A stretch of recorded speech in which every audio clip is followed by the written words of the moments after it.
IFIC bank নিবেদিত এই সময়ে আপনাদের প্রত্যেককে স্বাগত জানাচ্ছি। আমি শফিক শাহিন।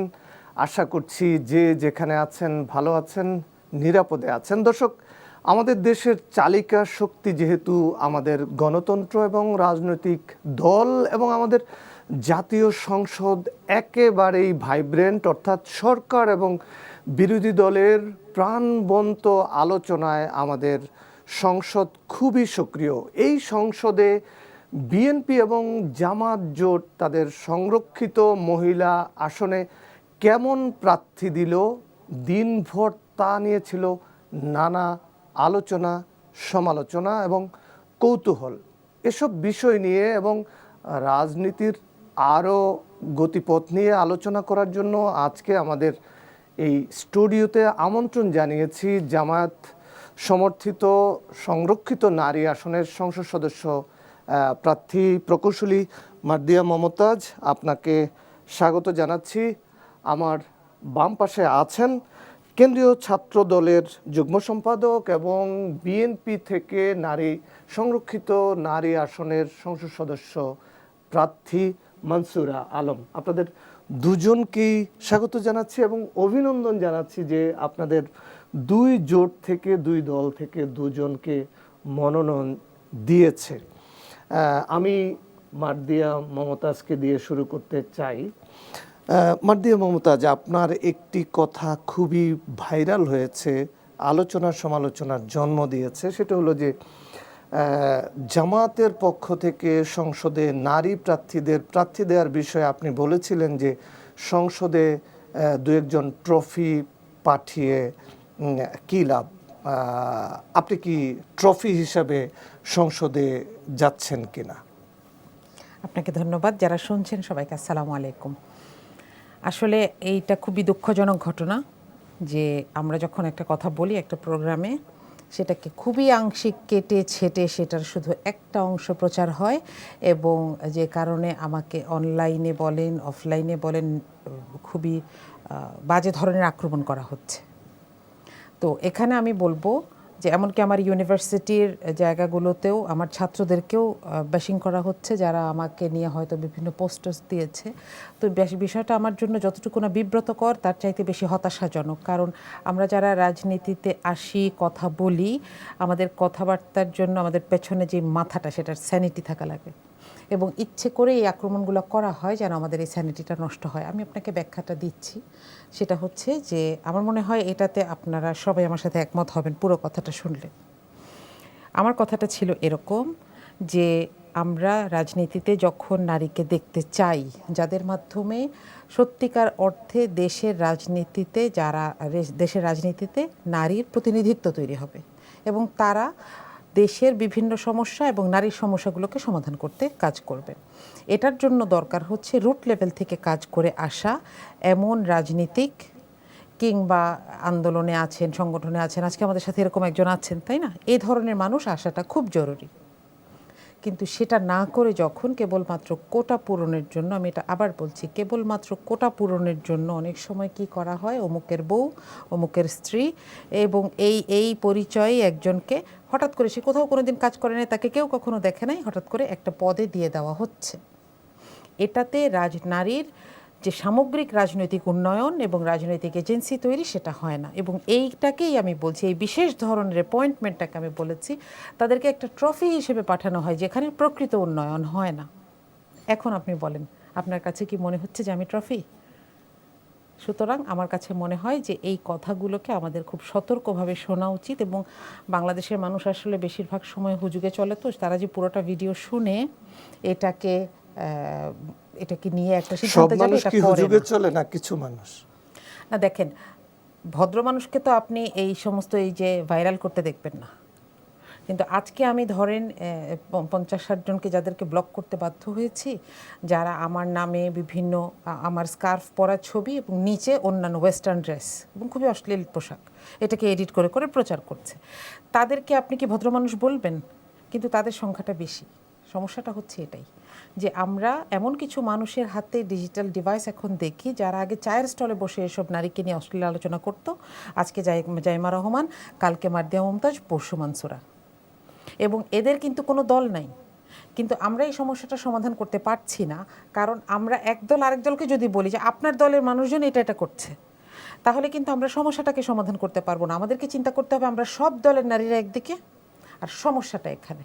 তাহলে আমরা নিজেদের দলগুলোকে চাপ দিতে পারবো এবং বলতে পারবো যে তাদেরকে সরি বলতে বাধ্য করেন। যারা পোস্টেড নেতা নেত্রী তারা নিজ আইডি থেকে এসব গালিগালাজ কেন করবে, এসব অশ্লীল কথাবার্তা কেন বলবে?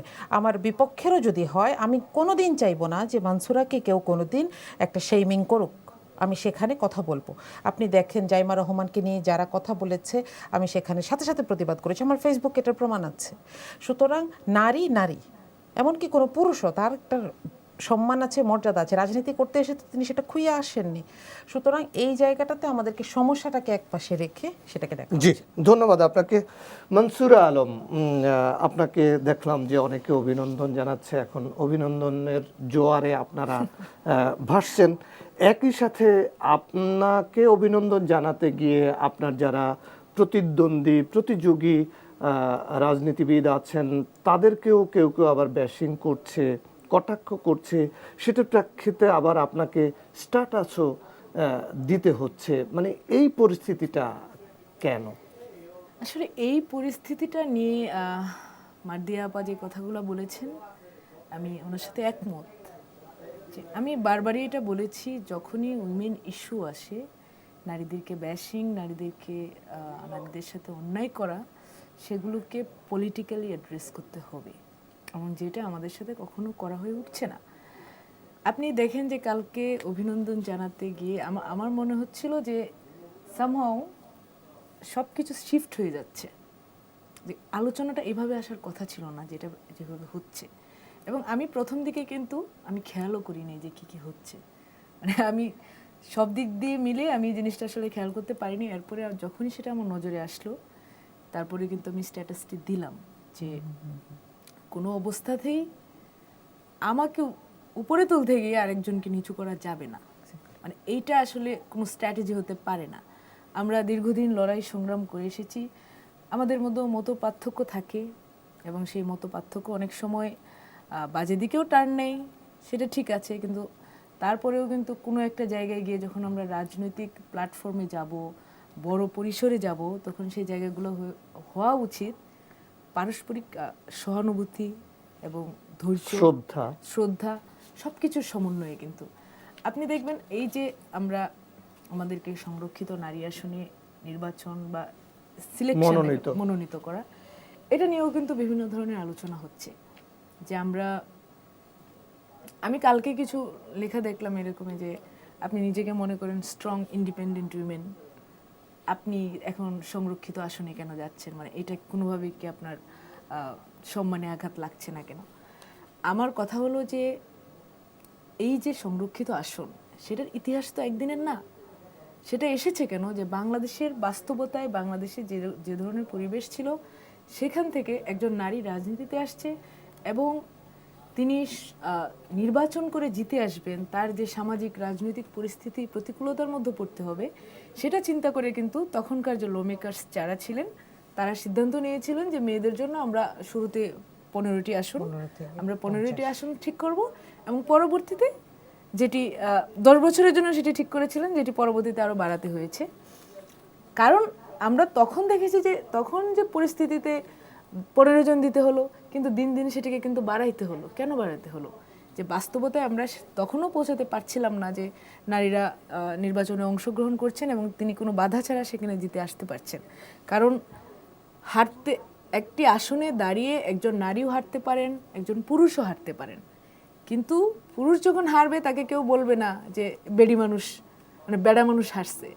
কিন্তু একজন নারী যখন হারবেন, তখন তার কিন্তু একই সাথে তার যে নারীত্ব, তার যে উইমেনহুড, এই জিনিসটা কিন্তু সেখানে সাফারার হবে। তো এই বাস্তবতাগুলো এবং প্রতি মুহূর্তে আমরা যেসবের মধ্যে দিয়ে যাচ্ছি, এবং এই বাস্তবতায় কিন্তু আমরা আজকের অবস্থানটাকে ছোট করে খাটো করে কোনো অবস্থাতেই দেখার কোনো সুযোগ নেই। যেহেতু আমার একটা ভয়েস সেখানে আছে, আমি কথা বলতে পারবো, এবং যতক্ষণ আমি কথা বলতে পারবো ততক্ষণ সেটা আমার জন্য ইকুয়ালি ইম্পর্টেন্ট, যদি আমি নির্বাচিত হয়ে যেতাম বা নির্বাচিত হয়ে যাচ্ছি না সেটার জন্য। এবং আমি মনে করছি যে এই যে আমি নির্বাচিত, এখন মনোনীত হওয়ার মধ্য দিয়ে যাচ্ছি, আমি পরবর্তীতে নিজেকে হয়তো আমি সেই জায়গায় নিয়ে যেতে পারবো যেখানে আমি ইলেকশনের জন্য নিজেকে প্রস্তুত করব এবং পরবর্তীতে আমি ইলেকশনের মধ্য দিয়ে এবং সংরক্ষিত আসনের যে মূল আদর্শ, মূল যে চিন্তা, সেটা কিন্তু এটি যে আমরা একজন নারীকে এখন সংরক্ষিত আসনে দিচ্ছি, তিনি পরবর্তীতে তিনি নিজের এখনকার অবস্থান এবং কনফিডেন্স কাজে লাগিয়ে তিনি পরবর্তীতে সরাসরি নির্বাচনে অংশগ্রহণ করবেন। চমৎকার। কিন্তু আমরা দেখলাম যে আপনাদের যে 36 জনকে মনোনীত করা হয়েছে তাদের ভিতরে অনেকেই 2বার 3বার সংরক্ষিত আসনের সংসদ সদস্য হয়েছেন এর আগে। এটি আসলে আমরা এর চেয়ে আরো অনেক বেশি দেখেছি যে একদম 72 সাল থেকে প্রথম যিনি সংরক্ষিত এমপি ছিলেন এরকম অনেকবার তিনি হয়েছেন এবং তিনি হয়তো কয়েকবার ইলেকশন, একবার অথবা 2বার ইলেকশন করে তিনি হেরেওছেন, যার জন্য তাকে আবারও সংরক্ষিত আসনে দিতে হয়েছে। ওকে, আপনাকে ধন্যবাদ। জি, মার্দিয়া মমতাজ, জামায়াত এবং 11 দলীয় জোট যে 13 জনকে মনোনয়ন দিল, কেমন তারা, কি মানে কোন কোন গুণাগুণের ভিত্তিতে তাদেরকে মনোনয়ন দিল? জি, আপনাকে ধন্যবাদ। জামাত এবং 11 দলীয় জোট, যেহেতু জামাত একটা লিডিং পজিশনে আছে এবং বিরোধী দলীয় নেতার তিনি জামাতেরও প্রধান, সিদ্ধান্তটা এরকম ছিল যে জোটকে যতটুকু সম্ভব অ্যাকোমোডেট করা। আপনি দেখেছেন যে এনসিপির 6টি সিটের বিনিময়ে তারা একটি নারী আসন, সংরক্ষিত আসন পাওয়ার কথা, কিন্তু তাদেরকে জোটের পক্ষ থেকে আরও একটি উপহার দেওয়ার ব্যবস্থা করা হয়েছে এবং জাগোপা থেকে শুরু করে খেলাফত আন্দোলন এবং মোস্ট ইম্পর্টেন্টলি আমি বলবো 24 জুলাইয়ের একটি শহীদ পরিবারকে অ্যাকোমোডেট করার একটি চিন্তা ছিল। আলহামদুলিল্লাহ, আল্লাহ আমাদেরকে শহীদ জাবের যে 6 বছর বয়সে যে শিশুটি উত্তরায় শহীদ হয় 5 আগস্ট, তার মাকে আমাদের সাথে সামিল হওয়ার একটি সুযোগ দিয়েছেন এবং এই পুরোটা প্রসেসের মাধ্যমে আসলে যারা এসেছেন তাদের প্রসেসটা ছিল এরকম যে বিভিন্ন এলাকা থেকে রেকমেন্ডেশন এসেছে এবং মহিলা বিভাগ তাদেরকে যাচাই বাছাই করে ফাইনাল লিস্টটা তৈরি করেছে এবং সর্বশেষ সেটা নির্বাহী পরিষদে অনুমোদিত হয়। এবং এইখানে দেখা গেছে যে যারা চিটাগং, বগুড়া, সিলেট এবং ঢাকা, গাজীপুর থেকে এসেছেন, প্রত্যেকেই এলাকায় দীর্ঘদিন ধরে সংগঠন করেছেন। কেউ ছাত্রী অঙ্গন থেকেও এসেছেন, যেমন আমি আগে ছাত্রী আন্দোলন করেছি এবং এরপরে জামাতের সাথে যুক্ত হয়েছি। এরকম আমাদের যারা বড় আপু ছিলেন তাদেরকে আমরা দেখেছি যে এবার সিলেক্ট হয়েছেন। তো আলহামদুলিল্লাহ আমি বলবো যে এটা খুব ওয়েল সিলেক্টেড এবং ওয়েল পিকড একটা টিম। তাহলে এই প্রক্রিয়াটা মূল নির্বাচনে, জাতীয় সংসদ নির্বাচনে এই প্রক্রিয়ার ভিতরে জামাত যাচ্ছে না কেন? বা 11 দলীয় জোট, মানে বিশেষ করে জোট কিন্তু গেছে, জোটের পক্ষ থেকে 2 জন ছিলেন। জি, জামাত দলগতভাবে কেন নারীদেরকে মনোনয়ন দিচ্ছে না? জি না, এখানে আসলে কোনো দ্বিমত নাই, কখনোই কোনো ফাংশনাল দ্বিমত নাই যে না আমরা নারীদেরকে এসব জায়গায় দেখতে পছন্দ করি না, এরকম কোনো বিষয় নাই। এবং এটার প্রমাণ হিসেবে আপনারা দেখবেন যে জোটের নেত্রী হিসেবে বেগম খালেদা জিয়া লম্বা সময় ধরে তার সাথেই জামাত কাজ করেছে। সুতরাং এখানে কোনো দলীয় দ্বিমত নাই। কিন্তু আপনি যেটা দেখেন যে বাংলাদেশের যেটা আপাও বলছিলেন যে ফাংশনাল কিছু ব্যাপার আছে, নারীকে নির্বাচিত হয়ে উঠে আসার জন্য এলাকায় যে পরিমাণের কাজ করা এবং তার পেছনে যে ব্যাকআপ দিতে হয়, সব সময় দল সেটা এফোর্ড করতে পারে না বা নারী নিজেও সেটা এফোর্ড করতে পারেন না, এই জন্য সময় প্রয়োজন। তার উপরে ধার্মিক নারীদের কিন্তু আরেকটু বেশি ডিফিকাল্টি পার হয়ে আসতে হয়, পারিবারিক, সামাজিক, অনেক ধরনের, তাই না? তো এক্ষেত্রে আমি বলবো যে যেহেতু দ্বিমত নাই এবং এবার খুব ইফিশিয়েন্ট একটা টিম সামনে এসেছেন, তাদের থেকে অনুপ্রাণিত হয়ে আমরা 31 নির্বাচনে ইনশাআল্লাহ 5% কেন এর চাইতে বেশিও দেখবো ইনশাআল্লাহ। ওকে, ধন্যবাদ আপনাকে। মনসুর আলম, বিএনপি যে 36 জনকে মনোনয়ন দিয়েছে সেখানে কারো কারো রাজনৈতিক পরিচয় নিয়ে প্রশ্ন আছে, যেমন ঝর্ণা ঠাকুর নামে যাকে দেওয়া হয়েছে, সুবর্ণা ঠাকুর তাকে, এবং আরও 2-1 জনকে নিয়ে, এবং যারা পোর খাওয়া, যারা রাজনীতির মাঠে ছিল এমন নেত্রীদেরকেও কিন্তু মনোনয়ন দেয়নি। আপনি ছাত্র দল করেন, এখনো আপনার ছাত্র জীবন আছে, তারপরেও আপনাকে পিক করার কি কারণ? অন্য কাউকেও তো পিক করতে পারত। আচ্ছা, এইটার আমি বলি যে আমাকে পিক করা, যদি আপনি বলেন যে বিএনপির এই সংরক্ষিত আসনের ক্ষেত্রে আমাদের মতো যে কয়জনকে পিক করা হয়েছে, আমি বলবো যে এটা স্মার্টেস্ট মুভ। এই কারণেই যে সরাসরি আন্দোলন এবং সরাসরি রুট লেভেলে যুক্ত, আমরা যারা মাঠের স্ট্রিট ফাইটার বলি আমরা, এরকম আমাদেরকে তারা পিক করেছেন, যেটা হয়তো আমাদের এক্সপেকটেশনের বাইরে ছিল। যেহেতু আমরা মনে করি যে আমরা কিছু চেইন অফ কমান্ড মেনটেন করি রাজনীতির ক্ষেত্রে, আমরা ছাত্র রাজনীতি শেষ করব, তারপর হচ্ছে মূল দলীয় রাজনীতিতে যাব, এই ধরনের চিন্তাভাবনা মাথায় থাকে। তো সেই জায়গা থেকে দল আমাদেরকে একদম রুট লেভেল থেকে কিন্তু পিক করেছে। আর আপনি যেটা বলছেন যে 36 জন মানুষ আছে এখানে, আমরা দেখেছি যে বিএনপি যখন ফর্ম আহ্বান করেছেন সেখানে কিন্তু প্রায় 1000-এর মতো মানুষ ফর্ম নিয়েছে, উত্তোলন করেছে। ফাইনালি অন্তত 500+ মানুষ ইন্টারভিউ দিয়েছেন। মানে এই যে সিলেকশন প্রসেসটা, এটা কিন্তু লং। প্রত্যেকের সাথেই আমাদের দলীয় যে সুপ্রিম কমান্ড তারা কিন্তু কথা বলেছেন, তাদের সাথে কথা বলার পরে একদম সুচিন্তিতভাবে সেই সিদ্ধান্ত নেওয়া হয়েছে যে কারা সেখানে থাকবেন। এবং আপনি দেখবেন যে আসলে আপনি যে 1-2 জনের কথা বললেন, এই বাদে কিন্তু কোনো বিতর্ক নেই এখন। তাদের কথা যে বললেন, তাদেরকে কি চিন্তা করে পার্টি নিয়েছে। আপনি যে সুবর্ণা ঠাকুরের কথা বলেন যে তারকে আওয়ামী লীগের একটি পদ আছে বা সেটি নিয়ে কথা হচ্ছে, তিনি কিন্তু তিনি মতুয়া সম্প্রদায় এবং সম্প্রদায় এবং আরও কয়েকটি সম্প্রদায়ের প্রতিনিধিত্ব করেন। এবং সেই যে প্রতিনিধিত্ব তার, সেটি কিন্তু কোনো সাধারণ জায়গা থেকে নয়। এই সম্প্রদায়গুলো তাকে সম্মান করে, শ্রদ্ধা করে, এবং এই সম্প্রদায়ের একজন হয়ে সুবর্ণা ঠাকুর সংসদে যাবেন। যে সম্প্রদায়টা সম্প্রদায়গুলো সবসময় আমাদের স্বাভাবিক প্রক্রিয়ার বাইরে থাকে, আমাদের কার্যক্রমের বাইরে থাকে, আমাদের চিন্তার বাইরে থাকে, তাদের প্রতিনিধিত্ব করছেন তিনি স্বয়ং সংসদে। সেখানে কি এই সম্প্রদায়ের ভিতরে বিএনপির কোন নেত্রী কাজ করা, কোন নেত্রী সেখান থেকে বিএনপি পিক করতে পারেনি? অনেকেই কাজ করেছেন, কিন্তু আপনারা এটা বুঝতে হবে যে আমি কাজ করতে গেলাম, আমি যাওয়ার পরই যে আমাকে গ্রহণ করবেন তারা সেটা না। এটার সাথে কি এক্সটার্নাল কোনো রাজনীতির কোনো সম্পর্ক আছে? এক্সটার্নাল রাজনীতি সেখানে নেই, কিন্তু এটা বিগার পিকচার, যে আমরা যাদের কথা শুনতে অনেক সময়ই পাই না, তাদের কথা শোনানোর জন্য বিএনপি একজনকে দিয়েছেন। এবং আপনি দেখলেন যে এইবার আমাদের কিন্তু পাহাড়ি জনগোষ্ঠী যারা আছেন তাদের পক্ষ থেকে কিন্তু এরই মধ্যে আমাদের প্রতিনিধি আছেন নির্বাচিত, এবং আমাদের এই ক্ষেত্রে কিন্তু 36 জনের মধ্যে একজন পাহাড়ি প্রতিনিধি আছেন, তাকে নিয়েও কথা হচ্ছে।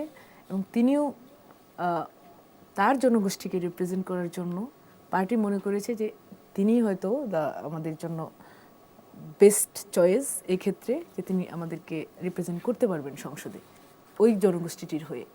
তো এই জন্য এখানে বিতর্কের অনেক প্রশ্ন উঠতে পারে। আওয়ামী লীগের সাথে সংশ্লিষ্টতার আলোচনা উঠছে, আওয়ামী লীগের সাথে সংশ্লিষ্টতা বা ছাত্রলীগের সাথে সংশ্লিষ্টতা, সেই হিসাব যদি করতে যাই, বাংলাদেশে অনেকেই রাজনীতি করতে পারবে না, বড় বড় দলের বড় বড় মাথা। সো এই আলোচনা গুপ্ত সব জায়গায় আছে, সে গুপ্ত বা প্রকাশ্যে সেটা ব্যাপার না, মানে আছে, তারা আলোচনাটার মধ্যে আছে। জি। জ্বালানির দাম বাড়িয়ে দেওয়া হলো হঠাৎ করে, হামে আমাদের শিশুরা মারা যাচ্ছে, এগুলিকে বিরোধী দল ইস্যু না করে বিরোধী দল সংস্কার প্রস্তাব নিয়ে মাঠে সরগরম কেন? সরকারের সাথে কি বিরোধী দলের একটা সমঝোতা আছে কিনা? সরগরম হলে তো সমঝোতার কথা বলতেন না, উল্টোটা বলতেন। না, যে এই যেটা জনগণের দাবি সেটাকে পাশ কাটানোর জন্য অন্য বিষয় নিয়ে রাজপথে থাকা। জি, দেখেন, একই সাথে যখন দুই দিকে বা একাধিক দিকে দেশে সংকট হতে পারে, এই জন্যই তো একাধিক মন্ত্রণালয় সাইমালটেনিয়াসলি কাজ করে, যেন সবগুলো সংকটকে অ্যাড্রেস করা যায়, সাথে সাথে রেগুলার কার্যক্রম চলতে পারে। প্রথম কথা হচ্ছে যে দুটি দুর্যোগ আমরা বলবো, একটা মানবসৃষ্ট দুর্যোগ এবং আরেকটা বলা যায় যে একটা প্রাকৃতিক দুর্যোগের মতোই হামের ব্যাপারটা, যেটা এটাতে বিরোধী দল রেসপন্স করছে। বিরোধী দলীয় নেতা শিশুদেরকে দেখতে গিয়েছেন এবং এটার ব্যাপারে বিভিন্ন রকম পরামর্শ দিয়েছেন। সংসদে বিরোধী দলের বেশ কিছু কয়েকজন এমপি নোটিশ দিয়েছেন এবং এগুলোতে আলোচনা করেছেন। সেই সাথে আইনশৃঙ্খলা পরিস্থিতি নিয়েও আলোচনা হয়েছে। কিন্তু তার মানে এটা না যে সংস্কারের মতন যে বেসিক জিনিসকে আমরা পেছনে অসম্পূর্ণ রেখে সামনে চলে যাচ্ছি, এবং এটা আমাদের জন্য একটা ভুল হচ্ছে, সেটাকে তো অ্যাড্রেস করা থেকে বাদ দেওয়া যাবে না। আপনি যদি সময়ের ভাগাভাগি দেখেন, মোটামুটি অর্ধেকের বেশি সময় ধরে হয়তো সংস্কার নিয়ে আলোচনা হয়েছে গত অধিবেশনে কিংবা রানিং অধিবেশনে, কিন্তু তার সাথে সাথে জাতীয় জনগুরুত্বপূর্ণ বিষয় আলোচনা করা হয়েছে এবং বিরোধী দলের আনা নোটিশেই আলোচনা হয়েছে। এখন মাঠে নামার জন্য দেখেন, তেলের দাম বৃদ্ধির জন্য তো আসলে মাঠে নামার কিছু নাই, এটা তো ন্যাচারাল, এবং এটাকে সরকার যেভাবে ম্যানেজ করছে সেটা নিয়ে সরকারকে পরামর্শ দেওয়া যায়, কিন্তু সেটা নিয়ে মাঠে নামার তো কিছু নেই। আমরা তো গ্লোবাল ফেনোমেনাকে চেঞ্জ করতে পারবো না, যুদ্ধ পরিস্থিতিকে বদলাতে পারবো না।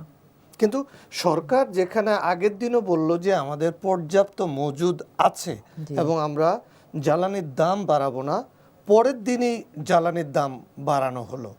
জি, না এখানে দেখেন জ্বালানির দাম না বাড়ানোর সিদ্ধান্তটা এবং এত দেরিতে বাড়ানোর সিদ্ধান্তটা কতটুকু যুক্তিযুক্ত হয়েছে এটা আমাদেরকে একটু চিন্তা করতে হবে, কারণ এখানে মজুদ বেড়েছে এবং পার্শ্ববর্তী দেশে পাচার হওয়ার একটা বিষয় ছিল।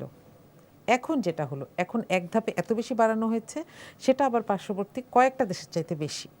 এবং আপনি জানেন বাংলাদেশে এমন একটা অবস্থা যে দাম বাড়ানোর কথা শুনলেই বাজারে দাম বেড়ে যাচ্ছে, প্রত্যেকটা জিনিসে ডিজেলের দাম বেড়ে যাচ্ছে, কৃষিতে প্রভাব পড়ছে, নিত্যপণ্যের দাম বেড়ে যাচ্ছে। এবং আপনি দেখবেন বাস ভাড়া তেলের দাম যদি বাড়ে 15%, বাস ভাড়া বাড়ানোর সুপারিশ করা হয়েছে 64%। এবং এটা হচ্ছে অফিসিয়াল। আনঅফিসিয়াল কি হচ্ছে এটা তো আমরা কেউ গিয়ে সরেজমিনে দেখছি না। সুতরাং এখানে আসলে এই যে ম্যানেজমেন্টটা, এখানে আমরা শুরু থেকে বলেছি এখানে একটা সর্বদলীয় এবং এক্সপার্টদেরকে নিয়ে একটা টিম থাকা উচিত এবং নিয়মিত মানুষকে ব্রিফ করা উচিত। আপনি দেখবেন কোভিডের সময় স্বাস্থ্য অধিদপ্তর থেকে প্রতিদিন জানানো হতো যে আজকে এই অবস্থা, আমরা এই ব্যবস্থা নিয়েছি, আমরা অমুক টিকা এত পিস অর্ডার দিয়েছি, সেটা আসছে।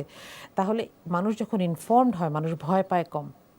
এবং এটার অভাবে যেটা হচ্ছে এখন প্যানিক বাইং হচ্ছে, এবং অসাধু মানুষ দেখছেন আপনি পুকুরের নিচে নিয়ে ব্যারেলে করে তেল লুকিয়ে রাখছে, এবং এগুলো আসলে মজুদ কেন করছে, পরে অন্যভাবে ব্ল্যাকে বিক্রি করছে।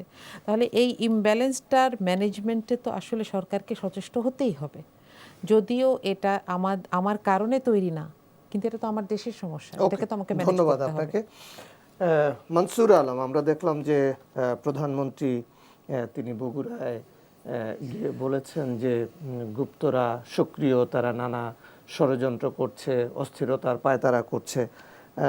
তার কয়েক ঘন্টা পরেই আমরা দেখলাম যে চট্টগ্রাম সিটি কলেজে সেখানে গুপ্ত সুপ্ত এই ধরনের লেখালেখি নিয়ে রক্তক্ষয়ী সংঘর্ষ। দেখেন, গুপ্ত শব্দটা আসলে এতটাই রেটরিক এই সময়ে যে মানুষ যখন পলিটিক্যাল তার আইডিওলজি, তার যে চিন্তা, সেটিকে সে গোপন করে, সে অন্য কিছু ধারণ করে, অন্যভাবে নিজেকে রিপ্রেজেন্ট করে, এবং সেটাকে কিন্তু গুপ্ত বলা হচ্ছে আজকাল। তো সময়ের পরিক্রমায় সেটি আসলে কারা ধারণ করছে এটি সময় বলে দিচ্ছে। মানুষ সেভাবে জিনিসগুলোকে যাচাই করবে, সেটি যে কোনো রাজনৈতিক দলের মধ্যে হতে পারে। এখন দেখা যাচ্ছে যে এটিকে কেন্দ্র করে যে চিটাগাংয়ে যে ঘটনাটি ঘটলো, যে সংঘর্ষটি, এবং এটি নিয়ে কিন্তু কিছু গুজবও দেখলাম। আমি কিছুক্ষণ আগেই দেখলাম যে জামাত জোট থেকে একজন এমপি মনোনীত হয়েছেন সংরক্ষিত আসনে। আমরা জানি যে আমাদের রাজনৈতিকভাবে বিভিন্ন ধাপের মধ্যে দিয়ে যাইতে হয়, কিন্তু তারপরেও যখন আপনাকে রাষ্ট্রীয়ভাবে এবং এত বড় একটা রাজনৈতিক দায়িত্ব দেওয়া হয়, সেখান থেকে আপনি গুজব ছড়াবেন না, সেখান থেকে আপনি আরও দায়িত্বশীল আচরণ করবেন পূর্ববর্তী অবস্থানের থেকে আরেকটু সরে গিয়ে। কারণ মানুষের যখন দায়িত্ব, সেটা কিন্তু অনেক বড় একটা চাপ।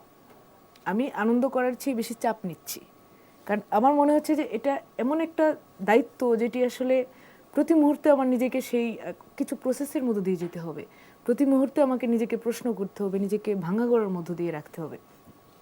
এবং দায়িত্বশীল জায়গাগুলো থেকে কিন্তু গুজব ছড়ালে সেটি কিন্তু একটি বিশাল আকার ধারণ করে, এবং এই যে সংঘর্ষগুলো বা মানুষের প্রাণহানির কাছাকাছি চলে যাওয়া একটা জিনিস, মানুষ আহত হওয়া, এগুলো খুবই এই ধরনের গুজব বা এই ধরনের প্রোপাগান্ডার মধ্য দিয়ে কিন্তু এসব আরও জনমনে আরও অশান্তি তৈরি হয়।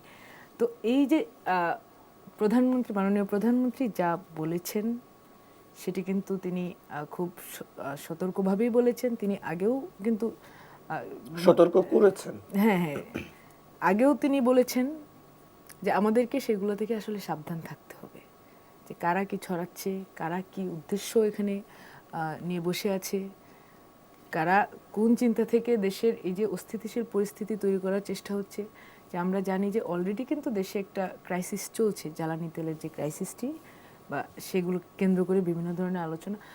মার্দিয়া আপা একটা কথা বললেন যে আমাদেরকে ব্রিফ করা উচিত। করোনার সময় যে ব্রিফটা হয়েছিল, করোনার সময় ব্রিফ হয়েছিল ঠিক, কিন্তু সেই ব্রিফিংয়ের পাশাপাশি যে ধরনের করোনাকে কেন্দ্র করে, সেই মহামারীকে কেন্দ্র করে যত যে ধরনের অনিয়ম হয়েছিল, আমরা পরবর্তীতে শাহেদ বা সাবরিনা ধরনের কেস আমরা যতগুলা দেখেছি, এবং টিকার কেন্দ্র করে কিন্তু অনেক ধরনের অবৈধ বাণিজ্য হয়েছে, বিভিন্ন ধরনের ঝামেলা হয়েছে।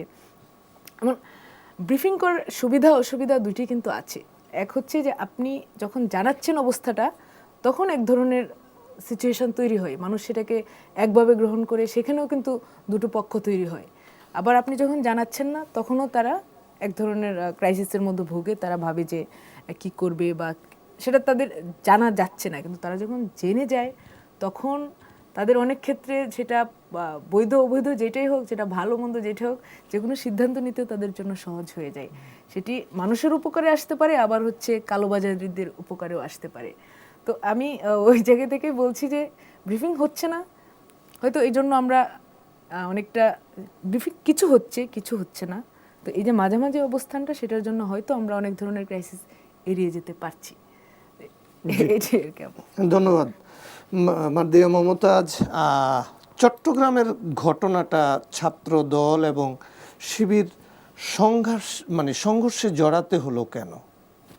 জি, এখানে একটা দুঃখজনক বিষয় আছে, সেটা হচ্ছে যে রাষ্ট্রের সর্বোচ্চ পর্যায় থেকে আসলে মানুষ ইনস্ট্রাকশন নেয়, এবং দলীয় নেতৃত্বের একটা সুবিধা বলেন অসুবিধা বলেন, যেটা হচ্ছে যে দলীয় নেতৃত্ব যখন যেদিকে মানুষকে ধাবিত করতে চান, তার অনুসারীরা সেদিকে ধাবিত হয়।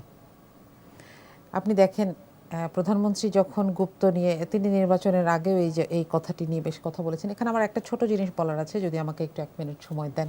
সেটা হচ্ছে যে দেখেন, বিভিন্ন আন্দোলন যখন চলে ফ্যাসিজমের বিরুদ্ধে কিংবা কোনো একটা পরাশক্তির বিরুদ্ধে, তখন যারা পরিচয় লুকিয়ে রেখে কাজ করেন, ঝুঁকি নেন, তাদেরকে আমরা পরবর্তীতে দেখি গ্লোরিফাই করা হয়। আপনি আগরতলা ষড়যন্ত্র মামলার কথা মনে করেন, শেখ মুজিবকে যখন এটার কারণে জেলে নেওয়া হলো এবং এটার কারণে বের করা হলো, আমরা এটাকে গর্ব ভরে স্মরণ করি যে হ্যাঁ, এরকম একটা ষড়যন্ত্র হয়েছিল যেটা সত্যি ছিল। অথচ তখন সেটাকে কত বড় ক্রিমিনালাইজ করে দেখানো হয়েছিল। আমাদের যেই ছেলেরা নিজের পরিচয় লুকিয়ে রাখতে বাধ্য হয়েছে, কারণ তাদেরকে হত্যা করা হচ্ছিল, এবং তারা এই পরিচয় লুকিয়ে বাধ্য রেখে কী রাজনীতিটা করেছে? চাঁদাবাজির রাজনীতি করেছে না, আদর্শের রাজনীতি করেছে। তারা লুকিয়ে মানুষকে নিজেদের আদর্শটা জানিয়েছে।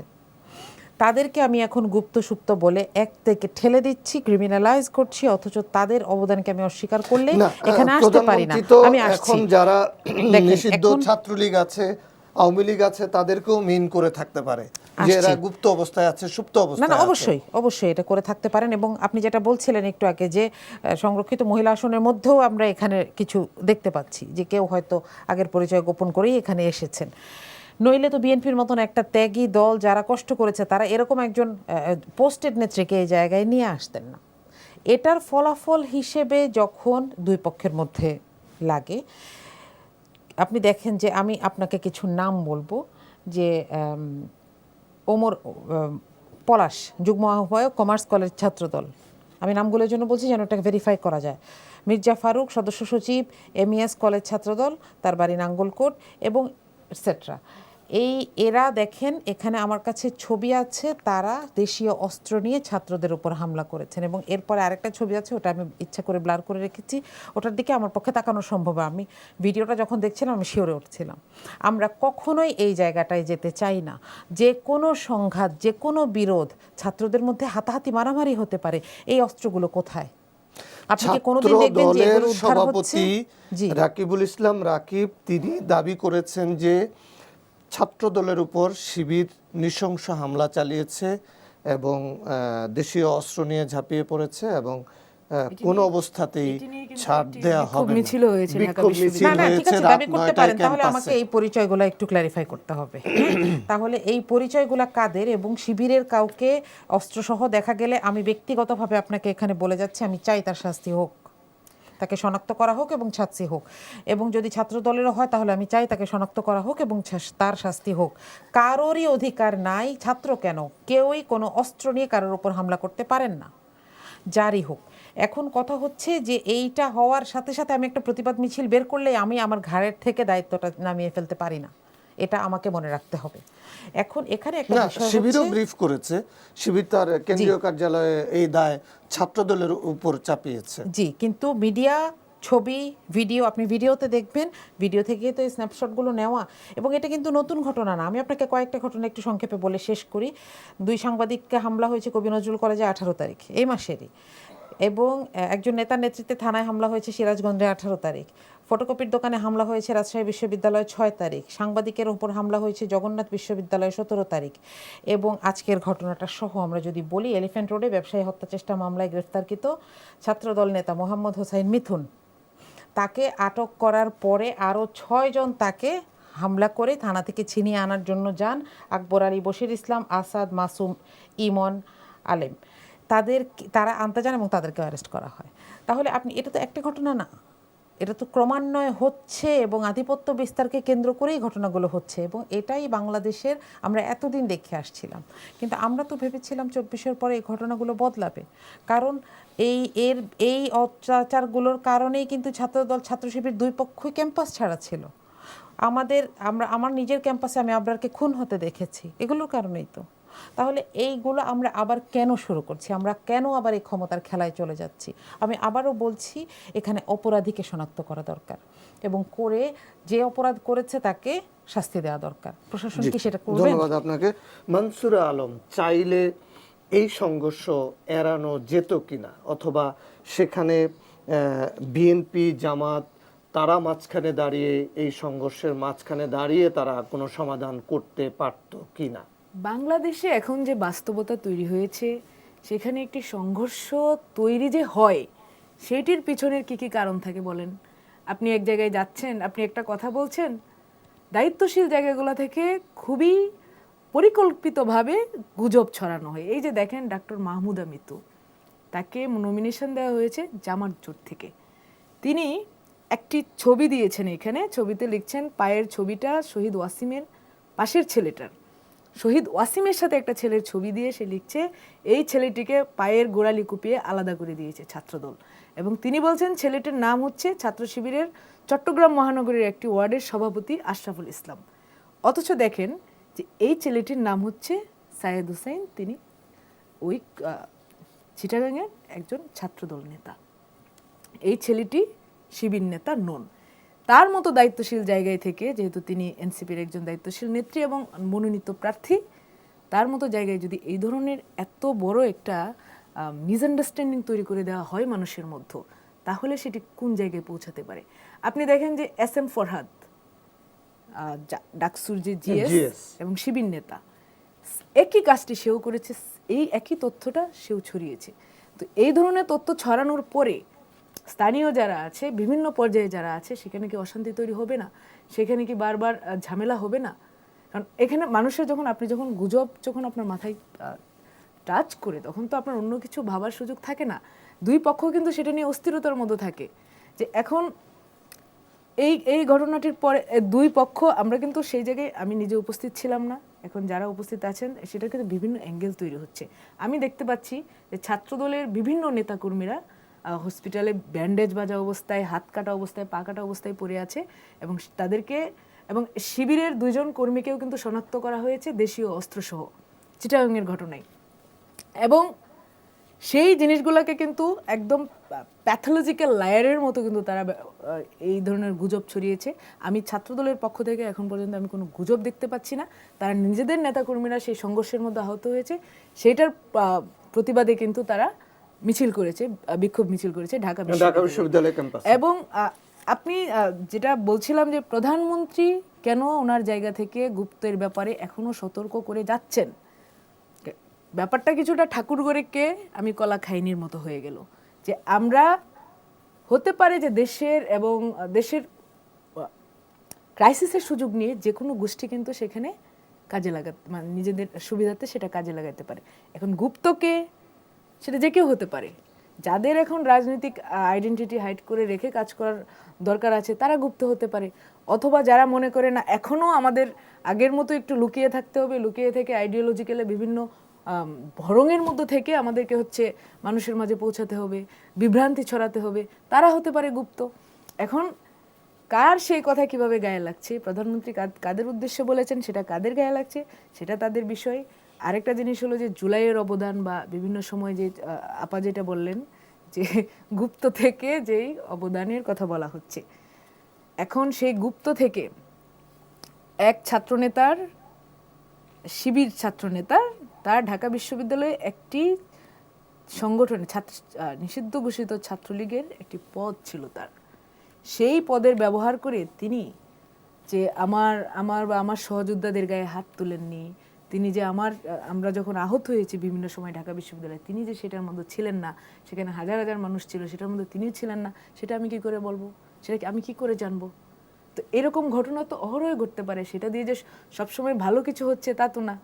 তো এইটা গুপ্ত বা আমার আইডিওলজিক্যাল যে বিলিফ, এটাকে হাইড করা তো কোনো পজিটিভ কাজ কখনো হতে পারে না। কারণ আমি যদি অবদান রাখতে চাই সেটা তো আমি সব অবস্থাতেই থাকতে পারবো, বরং আমি যখন একটা জায়গায় দাঁড়িয়ে যাব যে আমি এখানে আছি, অন্যায়ের প্রতিবাদ আমি করছি প্রকাশ্যে, তো 10টা মানুষ যখন দেখবে যে যারা প্রতিবাদ করার সাহসটা পাচ্ছে না, তারা যখন আমাকে দেখছে, তারা ভাবছে না এটা করা যায়, কেউ একজন দাঁড়াচ্ছে, আমিও পাশে গিয়ে দাঁড়াই।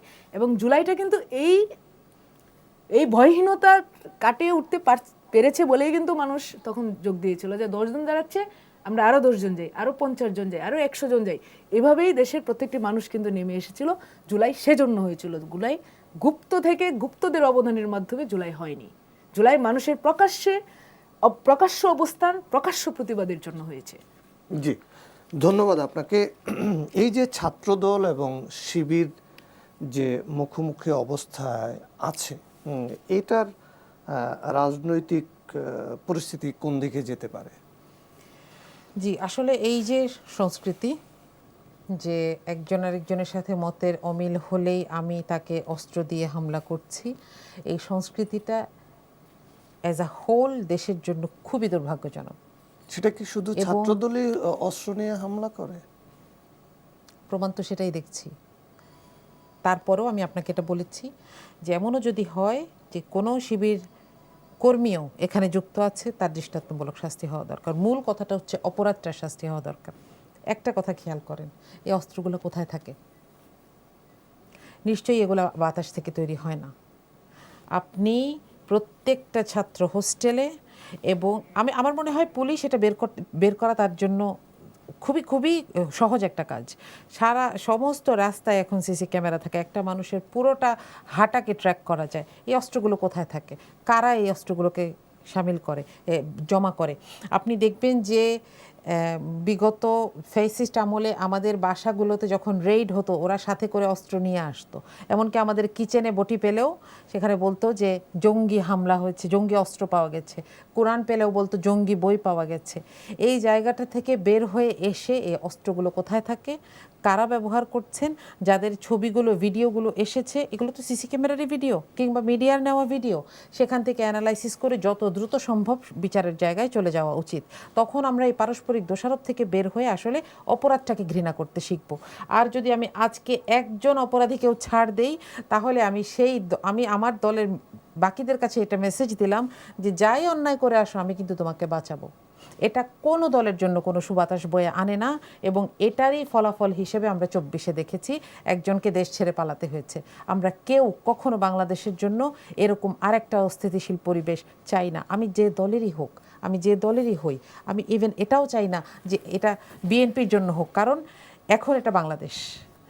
একজন শাসক চলে যাওয়া, একজন শাসকের পরাজয় মানে বাংলাদেশ হেরে যায় এবং বাংলাদেশ প্রতিবার পিছিয়ে যায়। প্রতিবার ফাইট করে যখন একজন ফ্যাসিস্টকে জোর করে আসন থেকে নামানো হয়, তখন প্রতিবার বাংলাদেশের উন্নয়ন ব্যাহত হয়। তাহলে আমরা এই জিনিসগুলোকে অ্যাড্রেস করতে পারছি না কেন? আপনি একটা উদাহরণ বলেন। প্রথম আলোতে হামলার ঘটনায় সিসি ক্যামেরায় স্পষ্ট ছিল কারা হামলা করেছে। আজকে পর্যন্ত এটার কোনো বিচার হয়েছে? আপনি দেখেন উসমান হাদির খুনিকে দেশে আনা হয়েছে এবং বলা হচ্ছে সে তাকে শ্যুট করেছে, শ্যুটারকে দেশে আনা হয়েছে, তার তো কোনো মামলার অগ্রগতি আমরা দেখতে পাচ্ছি না। তাহলে এই যে বিচারহীনতার সংস্কৃতি, এটাই আমাদের দিকে ফিরে আসে এবং আমরা আমাদের জনশক্তিকে আসলে এই মেসেজ দেই যে তুমি একটা অন্যায় যদি করো আর তুমি আমার ব্যানারের তলায় থাকো, তুমি নিরাপদ। ওকে, এটাই আমাদের জন্য ধন্যবাদ আপনাকে মানসুর আলম। হ্যাঁ, রাজপথে বিএনপি যে জুলুম নির্যাতনের শিকার হয়েছে, তার দলের নেতাকর্মীরা গুমের শিকার হয়েছে, খুনের শিকার হয়েছে, সেই বিএনপি ক্ষমতায় এসে এখন গুমের যে সাজা সর্বোচ্চ, সেখান থেকে বিএনপি কেন সরে আসতে চায়? স্বাধীন পরাধীন বিচার বিভাগকে ব্যবহার করে বিএনপির শীর্ষ নেতৃত্ব বেগম খালেদা জিয়া থেকে শুরু করে জনাব তারেক রহমান সহ প্রত্যেকে সাজা দেওয়া হয়েছিল। বিএনপি সেই স্বাধীন বিচার ব্যবস্থা থেকে কেন দূরে সরে আসতে চায়? কেন জাতীয় মানবাধিকার কমিশনকে তার স্বাধীনতা দিতে চায় না? এত না চাওয়ার কারণটা কি? এখানে বিএনপি চায় না, বিএনপি চায় না, বিএনপি চায় না, এই যে শব্দগুলো আমি গত 1.5 বছর ধরেই শুনছি। যখন বিএনপি ক্ষমতায় ছিল না, অন্য একটি সরকার ছিল, সেই সরকারের সময় শুনতাম বিএনপি এটা চায় না, বিএনপি ওইটা চায় না। অথচ দেখা গিয়েছে বিএনপি প্রত্যেকটি দেশের জন্য কল্যাণকর প্রত্যেকটি প্রস্তাবের সাথে বিএনপি ছিল। বিএনপি সুন্দর মতো করে জুলাই সনদ সাইন করেছে। যারা বেশি জুলাই করে তারা কিন্তু সাইনটা ঠিকঠাক সময়ে করেনি, তারা পরে করেছে। হ্যাঁ, তো এই যে এই ক্ষেত্রগুলোতে বিচার বিভাগ এবং বিচার বিভাগের যে কার্যক্রম, আমাদের সাম্য এবং ন্যায় বিচার, বিএনপি সেটিকে অত্যন্ত গুরুত্বের সাথে ধারণ করে। এছাড়া গুম কমিশন নিয়ে যেটা বলা হচ্ছে যে গুম কমিশনকে বাদ দেওয়া বা এই ধরনের কিছু বিষয়গুলো কিন্তু তা না। বিষয়গুলো হচ্ছে যে আপনার মানবাধিকার কমিশন নিয়ে আপনি বলেন, আমরা দেখেছি যে মানবাধিকার কমিশনে যে কিছুদিন আগে যে নিয়োগটা হলো, সেই নিয়োগটা কিন্তু বেশ, আমরা প্রচুর দলীয়করণ দেখেছিলাম এগুলোর মধ্য দিয়ে। যে কিছু মতাদর্শের মানুষ বারবার এই জায়গাগুলো নিচ্ছিলেন, বারবার তারা 2 দিন পরে পরে কমিটি হচ্ছে এবং সেই জায়গাগুলোতে তারা নিচ্ছে। যে হঠাৎ করে যখন এখন তারা দেখছে যে সেই জায়গাগুলোতে তারা থাকতে পারবে না, তখন কিন্তু তারা জিনিসটা নিয়ে আলোচনা শুরু করে দিয়েছেন যে এখানে কিছু হচ্ছে না, বিএনপি সব নষ্ট করে দিচ্ছে। বিএনপি তো নষ্ট করছে না, বিএনপি যোগ্য মানুষকে যোগ্য জায়গা দিচ্ছে, যোগ্য অবস্থান থেকে তারা যাতে দেশের জন্য কাজ করতে পারেন, দেশের মানুষের জন্য কাজ করতে পারেন। বিচার বিভাগের উপর হস্তক্ষেপ বা বিচার বিভাগকে নিজেদের মতো করে চলতে দেওয়ার যে স্বাধীনতা, সেটিতে বিএনপি হস্তক্ষেপ করতে যাচ্ছে না। এখানে আপনি দেখেন যে এখন বিভিন্ন মামলা আন্তর্জাতিক অপরাধ ট্রাইব্যুনালের মধ্যেও কিন্তু বিভিন্ন ধরনের মামলা চলছে এবং বিভিন্ন উপায়ে কিছু রাজনৈতিক মামলাগুলো কিন্তু সেগুলোর মধ্যে একটা ফোকাস দেওয়ার চেষ্টা করা হচ্ছে, বিভিন্নভাবে প্রভাবিত করার চেষ্টা করা হচ্ছে। তো এই ক্ষেত্রে যদি প্রশাসনিক কিছু রেস্ট্রিকশন না থাকে বা কোনোভাবে যদি আমরা সেই জিনিসটার মধ্য দিয়ে এখন না যেতে পারি, তাহলে কিন্তু সামনে এগুলো আবারও অনেক বড় কিছু ডেকে আনবে এবং আমরা হয়তো কেউই আর চাই না যে আওয়ামী লীগ ফিরে এসে আরো কিছু আপনি যদি এখন বিরোধী দলে থাকতেন বা বিরোধী দলের রাজনীতি করতেন, তাহলে কি আপনি এই বুঝটা এইভাবে বুঝতেন কিনা? দেখুন, আমার জীবনের বেশিরভাগ সময় কেটেছে বিরোধিতা করে, বিরোধী দলের রাজনীতির অংশ হয়ে। তো এই জন্য আসলে কিছু ভিউ আমার কাছে আরো পরিষ্কার, অনেকের চেয়ে বেশি পরিষ্কার যে এখানে কি হইলে হতে পারত। এবং আমি অন্ধভাবে সাধারণত সাপোর্ট কোনো কিছু করি না। যদি আমি মনে করি যে এটা ভালো হচ্ছে না, সেক্ষেত্রে আমি চুপ থাকি। কিন্তু যেই জিনিসটি আমার দেশের জন্য কল্যাণ হচ্ছে, যে জিনিসটি সার্বিকভাবে রাজনৈতিক পরিস্থিতির জন্য কল্যাণকর হচ্ছে, যেন আমরা দেখছি যে আওয়ামী লীগকে নিষিদ্ধ করতে বিএনপি দিচ্ছে না, অমুক দিচ্ছে না, তমুক দিচ্ছে না, আমাদের নেতাদেরকে নিয়ে বিভিন্ন ধরনের রিমার্কস তৈরি করে, বাজে রিমার্কস তৈরি করে মাঠে ছাড়া হয়েছে এবং সেই জিনিসগুলো থেকে কিন্তু বারবার বলা হচ্ছে যে আওয়ামী লীগ আর বিএনপি এক, আওয়ামী লীগকে বিএনপি এখানে রাখতে চায়, সে ধরনের কথা। কিন্তু যখন নিষিদ্ধের আলাপ উঠছে, তখন কিন্তু তারা সময় চাচ্ছেন। সো এখন আমরা আসলে জানি না যে কারা কিভাবে ভাবছেন, কে নিজেকে বিরোধী করে দেখছেন বা কোন অবস্থান থেকে। আমি তো এখনো দেখছি যে হ্যাঁ, আমরা যেভাবে কথা বলা, সংসদ কিন্তু ভাইব্রেন্ট আছে, সংসদে সবাই কথা বলছে, সবাই নিজেদের যুক্তিতর্ক সেভাবে, নিজেদের চিন্তাভাবনা সেভাবে প্রকাশ করছেন। তো আমি এমন একটা প্রাণবন্ত সংসদ থাকার পরেও আসলে এখানে বিএনপি কিছু করে ফেলছে, এই চিন্তাটা বারবার ছড়ানোর চেষ্টা করা, বিভ্রান্তির তৈরি করার চেষ্টা করা, এগুলা কিন্তু জনমনে আরও বেশি দেশের যে শান্তি শৃঙ্খলা সেগুলোর উপর প্রভাব রাখছে বলে মনে করছি। আপনাকে ধন্যবাদ মার্দিয়া মমতাজ। আমরা মানসুর আলমের কথা থেকে যেটা বুঝলাম যে বিএনপিকে মানে সংস্কার বিরোধী হিসাবে মানে চিত্রায়িত করার একটা চেষ্টা হচ্ছে, এটা মানসুর আলমের দাবি। আসলে বাস্তবতাটা কি? বাস্তবতাটা হচ্ছে যে বিএনপি সংস্কারের বিরুদ্ধে অবস্থান নিয়েছে এবং অত্যন্ত সচেতনভাবেই নিয়েছে। প্রথম দিন থেকেই গণপরিষদের সদস্য হিসেবে শপথ না নেওয়ার কারণে মানুষের বিশ্বাসভঙ্গের কাজটি শুরু হয়েছে এবং সরাসরি মানুষ যে এই যে 70% মানুষ হ্যাঁ ভোট দিয়েছে সেটার প্রতিফলন কোথায়, এটা যদি আমি প্রশ্ন করি। দ্বিতীয় প্রশ্ন হচ্ছে গণপরিষদের রায়টা ছাড়া এখনও কিন্তু স্বাধীনতার ঘোষক কে জানেন? স্বাধীনতার ঘোষক হচ্ছেন শেখ মুজিবুর রহমান। এবং যদি সংসদের 350 জন হ্যাঁ ভোট দেয় তাহলেও কিন্তু এই 150 ধারা বদলাবে না। এটা 11তম সংশোধনীর মাধ্যমে 15তম সংশোধনীর মাধ্যমে 2011-তে এই কাজটা করে যাওয়া হয়েছে। এটাকে পরিবর্তন না করে আমি যখন সংবিধানকে পরিবর্তন না করে আমি একটা সংবিধানবিহীন পরিবেশে বা সংবিধান বিরোধী পরিবেশে নিঃশ্বাস নিচ্ছি, কারণ সংসদের পিছনে ছবি ঝোলানো নাই তো। এবং এইটা আপনি 350 মানুষ যদি হ্যাঁ বলে তাও বদলাতে পারবেন না। এটার জন্য গণপরিষদ দরকার ছিল। কিন্তু প্রথম দিন থেকে আমি জানি না এটা আসলে করলে কি অসুবিধা হইতো, আমি এখনো বুঝি না। কিন্তু এই সাংবিধানিক সংকটটাকে বিএনপি তো রেখেই বলছে যে সামনে এগিয়ে সেটা যাওয়া হচ্ছে। সাংবিধানিক না। কোনটা? গণপরিষদের শপথ নেওয়াটা। তাহলে এটা নির্বাচনের আগে মানুষের কাছে বলা দরকার ছিল যে আপনারা না ভোট দেন, আমরা হ্যাঁ এর বিরুদ্ধে। এই মুনাফিকিটার দরকার ছিল না। এই দ্বিমুখী কথা একজন দেশনায়কের পক্ষে যায় না, তার সাথে মানায় না।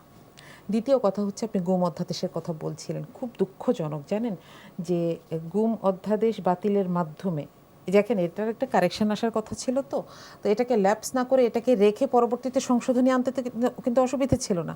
আপনি যদি আজকে দেখেন যে আজকে যদি একজন গুম হন ইন্ডিভিজুয়াল, তিনি কিন্তু কোনো আইনে মামলা করতে পারবেন না।